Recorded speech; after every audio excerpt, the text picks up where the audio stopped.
আমাদের সাথে যুক্ত হবেন মৌলভীবাজার থেকে সালেহ ইলাহি কুচি, নারায়ণগঞ্জ থেকে বিল্লাল হোসেন এবং কুষ্টিয়া থেকে নাহিদ হাসান তিতাস। আমরা প্রথমে চলে যাব সহকর্মী সালেহ ইলাহি কুচির কাছে। তিনি রয়েছেন মৌলভীবাজারে।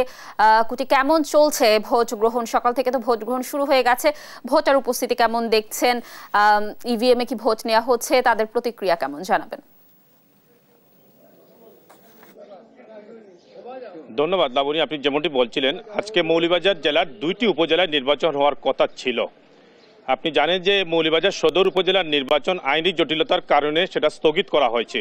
শুধুমাত্র মৌলভীবাজার জেলার রাজনগর উপজেলা পরিষদ নির্বাচন অনুষ্ঠিত হচ্ছে। এই উপজেলা নির্বাচনে কেন্দ্র করে একটা উৎসবমুখর পরিবেশে প্রচার প্রচারণা শেষে আজকে সকাল 8টা থেকে ভোট গ্রহণ শুরু হয়েছে। কিন্তু আমরা বিভিন্ন কেন্দ্র ঘুরে দেখেছি যে ভোটার উপস্থিতিটা সকালের বেলা দিকে খুবই কম ছিল শুরুর দিকে, কিন্তু বেলা বাড়ার সাথে সাথে ভোটারদের উপস্থিতি বাড়তেছে। এই উপজেলায় নির্বাচনে 3 জন চেয়ারম্যান পদে প্রতিদ্বন্দ্বিতা করছেন।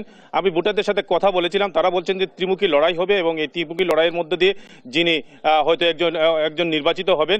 এবং এখানে 5 জন ভাইস চেয়ারম্যান পদে প্রতিদ্বন্দ্বিতা করছেন এবং 4 জন মহিলা ভাইস চেয়ারম্যান পদে প্রতিদ্বন্দ্বিতা করছেন। এখানে মোট ভোটার হচ্ছে 1,87,552টি। 66টি কেন্দ্রে ভোট গ্রহণ শুরু হয়েছে। বিকেল 4টা পর্যন্ত এই ভোট গ্রহণ চলবে এবং এখানে ভোটাররা শান্তিপূর্ণভাবে ভোট দিয়েছেন। আমি আপনাকে দেখাতে চাই, আমি আছি এখন একটি মৌলভীবাজারের রাজনগর উপজেলার মহলাল সরকারি প্রাথমিক বিদ্যালয় কেন্দ্রে।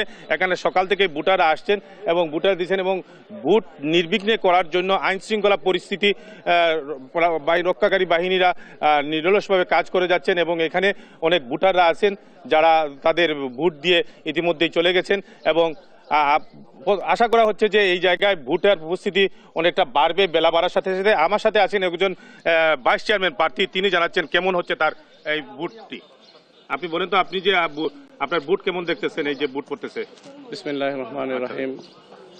সম্মানিত রাজনগর উপজেলাবাসী, আলহামদুলিল্লাহ, আসলে সকাল থেকে ভোটার উপস্থিতি যদিও কম, কিন্তু বেলা বাড়ার সাথে সাথে দেখতেছি ভোটারগণ আস্তে আস্তে ভোট কেন্দ্রে আসতেছেন এবং তাদের স্বাচ্ছন্দ্য মতে, তাদের ইচ্ছা মতো, তাদের মতের প্রার্থীকে ভোট দিচ্ছেন।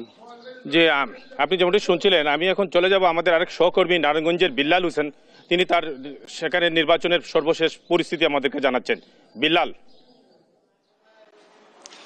অসংখ্য ধন্যবাদ আপনাকে। আপনি জানেন যে দ্বিতীয় ধাপের এই উপজেলা নির্বাচনে নারায়ণগঞ্জের 3টি উপজেলায় আজকে সকাল 8টা থেকে ভোট গ্রহণ শুরু হয়েছে।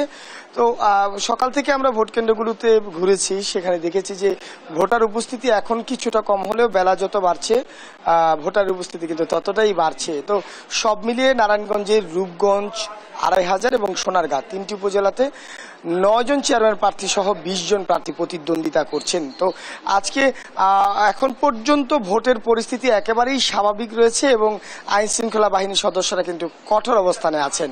জেলা রিটার্নিং কর্মকর্তা সাকিব আল রাব্বি জানিয়েছেন যে পুরো এই 3টি জেলাকে ঘিরে 32 জন নির্বাহী ম্যাজিস্ট্রেট সহ 3 জন জুডিশিয়াল ম্যাজিস্ট্রেট এবং র্যাব, বিজিবির স্ট্রাইকিং ফোর্স সদস্যরা কিন্তু কাজ করছেন। একই সাথে পুলিশ ও আনসার সদস্যরা কিন্তু ভোট কেন্দ্রের দায়িত্ব পালন করছেন।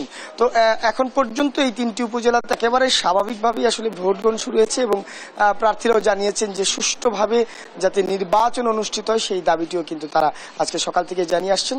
এই মুহূর্তে আপনাকে রূপগঞ্জের একটি ভোট কেন্দ্র দেখাচ্ছি। এটি রূপগঞ্জের রূপসী মডেল স্কুল অ্যান্ড কলেজের ভোট কেন্দ্র। মানে এখানে একেবারেই স্বাভাবিকভাবেই কিন্তু যে ভোটাররা আসেন এবং তারা কিন্তু তাদের ভোট দান করে তারা কিন্তু চলে যাচ্ছেন। তো এইভাবেই আসলে অন্যান্য ভোট কেন্দ্রগুলোতেও চলছে। পাশাপাশি রূপগঞ্জ ছাড়াও 2500 এবং সোনারগাঁ এই 2টি এলাকাতেও ভোট কেন্দ্রগুলোতে কিন্তু ভোট গ্রহণ স্বাভাবিকভাবে চলছে বলে এখন পর্যন্ত আইন শৃঙ্খলা বাহিনীর পক্ষ থেকে আমাদেরকে জানানো হয়েছে।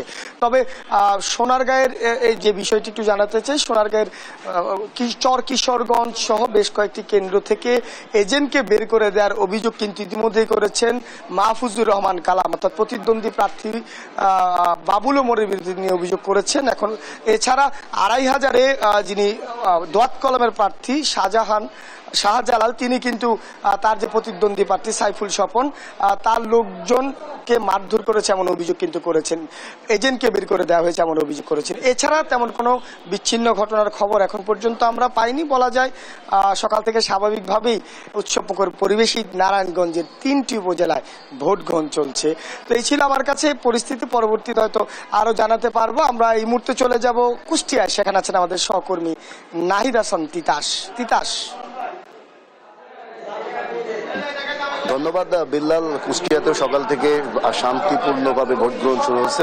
দ্বিতীয় ধাপে কুষ্টিয়ায় 4টি উপজেলায় নির্বাচন অনুষ্ঠিত হচ্ছে। 4টি উপজেলায় এখন পর্যন্ত কোনো ধরনের কোনো অপ্রীতিকর ঘটনা ঘটেনি। আমি রয়েছি কুমারখালী উপজেলায় হোগলা জগন্নাথপুর মাধ্যমিক বিদ্যালয়ে। আমি যদি একটু দেখাই যে আসলে এই কেন্দ্রে কিন্তু মোট ভোটার রয়েছে 2830 জন। তবে আসলে এখনো 1 ঘন্টা পার হয়েছে, 1 ঘন্টা এখানে 90টির মতো ভোট পড়েছে। তবে এখানকার যারা দায়িত্বে রয়েছেন তারা কিন্তু বলছেন যে বেলা বাড়ার সাথে সাথে হয়তো ভোটার সংখ্যা বাড়বে। তবে আমরা এতটুকু বলতে পারি, সকাল থেকে কিন্তু আইন শৃঙ্খলা বাহিনীর তৎপরতা আমরা দেখেছি এবং তারা সব ধরনের যে কোনো বিশৃঙ্খলা রোধে কিন্তু তারা কাজ করে যাচ্ছে। ভোটাররা আমি যে কেন্দ্রে রয়েছে এই কেন্দ্রে ভোটাররা আসতেছেন, কিন্তু আসার সংখ্যা এখনো কম। তবে বেলা বাড়ার সাথে সাথে ভোটার সংখ্যা বাড়বে এমনটাই কিন্তু এখানে যারা দায়িত্বে রয়েছেন তারা বলছে। আমার সাথে একজন ভোটার রয়েছে, আমি তার সাথে একটু কথা বলতে চাই। আসলে আপনি তো ভোট দিতে এসেছেন, কোনো বাধা বিপত্তি আছে কিনা, আর কেমন পরিবেশে ভোট হচ্ছে? সুন্দরভাবে ভোট হচ্ছে, কোনো বাধাবিঘ্ন না আসছে নাই, এটাই। কোনো প্রভাব বিস্তার করছে নাকি কেউ? না না না, কোনো ব্যক্তি কোনো প্রভাব বিস্তার করেনি। শান্তিপূর্ণ ভোট দিতে পারছেন আপনারা? হ্যাঁ, শান্তিপূর্ণ ভোট দিতে পারছি। যেমনটি শুনছিলেন, আমি যে উপজেলায় রয়েছে এটি কুমারখালী উপজেলা। এখানে কিন্তু 2 জন চেয়ারম্যান প্রার্থী প্রতিদ্বন্দ্বিতা করছেন। একজন হচ্ছে বর্তমান চেয়ারম্যান উপজেলা আওয়ামী লীগের সভাপতি মান্নান খান, তিনি হচ্ছে আনারস প্রতীক নিয়ে প্রতিদ্বন্দ্বিতা করছেন। এছাড়া আরেকজন রয়েছে গোলাম মোর্শেদ পিটার, তিনি মোটরসাইকেল প্রতীক নিয়ে নির্বাচন করছেন। এছাড়াও এখানে ভাইস চেয়ারম্যান রয়েছে পুরুষ 5 জন এবং মহিলা ভাইস চেয়ারম্যান রয়েছে 2 জন। তবে আমি একটা জিনিস বলতে পারি যে এই যে কুমারখালী উপজেলা, এই উপজেলায় কিন্তু প্রার্থীদের, চেয়ারম্যান পদপ্রার্থীদের মধ্যে একটা হাড্ডাহাড্ডি লড়াইয়ের আভাস পাওয়া যাচ্ছে। তো এর আগেই কিন্তু ভোটের আগে থেকেই 2 প্রার্থীর কিন্তু পাল্টাপাল্টি অভিযোগ ছিল, প্রভাব বিস্তারের অভিযোগ ছিল এবং এখানে মোটামুটি উত্তেজনা বিরাজও করেছে ভোটের প্রচারণায়। তবে আমরা সকাল থেকে এখানে দেখেছি, সকাল 8টা থেকে এখানে দেখেছি, কিন্তু ভোটের পরিবেশ সুষ্ঠু রয়েছে এবং শান্তিপূর্ণভাবে ভোটাররা আসছেন এবং ভোট দিচ্ছেন। কোনো ধরনের কোনো অপ্রীতিকর ঘটনা কিন্তু এখন পর্যন্ত ঘটেনি। প্রশাসনের পক্ষ থেকে কিন্তু সব ধরনের প্রস্তুতি গ্রহণ করা হয়েছে, অর্থাৎ প্রশাসন তৎপর রয়েছে, কোনো ধরনের কোনো অপ্রীতিকর ঘটনা। আপনাকে জানিয়ে রাখতে চাই, কুষ্টিয়ায় দ্বিতীয় ধাপে 4টি উপজেলায় নির্বাচন অনুষ্ঠিত হচ্ছে। এই 4টি উপজেলায় কিন্তু মোট 8 জন চেয়ারম্যান প্রার্থী প্রতিদ্বন্দ্বিতা করছেন এবং এর মধ্যে কিন্তু ভেড়ামারা যে উপজেলা রয়েছে সেই ভেড়ামারা উপজেলায় কোনো প্রতিদ্বন্দ্বিতা প্রার্থী না থাকায় আবু হেনা মুস্তফা কামাল কিন্তু বিনা প্রতিদ্বন্দ্বিতা জয়লাভ করেছে। তাছাড়া দৌলতপুর উপজেলায় এমপির ভাই রয়েছে, স্বতন্ত্র এমপি রেজাউল চৌধুরীর ভাই টোকেন চৌধুরী, তিনি কিন্তু অনেকটাই জয় নিশ্চিত করেছেন। তবে আমরা বলতে পারি, আমি যে উপজেলায় রয়েছি কুমারখালী উপজেলা এবং মিরপুর উপজেলা, এই 2টি উপজেলায় কিন্তু প্রতিদ্বন্দ্বিতার মধ্য দিয়েই, শক্ত প্রতিদ্বন্দ্বের মধ্য দিয়ে নির্বাচন অনুষ্ঠিত হচ্ছে। এই ছিল কুষ্টিয়া থেকে উপজেলা নির্বাচন নিয়ে আমার কাছে সর্বশেষ খবর। লাবণী, ধন্যবাদ তিতাস, বিল্লাল এবং সালে এলাহি কুটি আমাদের সাথে যুক্ত থাকার জন্য। দর্শক, যেমনটি বলছিলাম, দ্বিতীয় ধাপে 156 উপজেলায় ভোট গ্রহণ চলছে সকাল থেকেই। সে ব্যাপারেই দেশের বিভিন্ন প্রান্ত থেকে ভোট কেন্দ্রগুলোর সর্বশেষ তথ্য জানাচ্ছিলেন আমাদের সহকর্মীরা।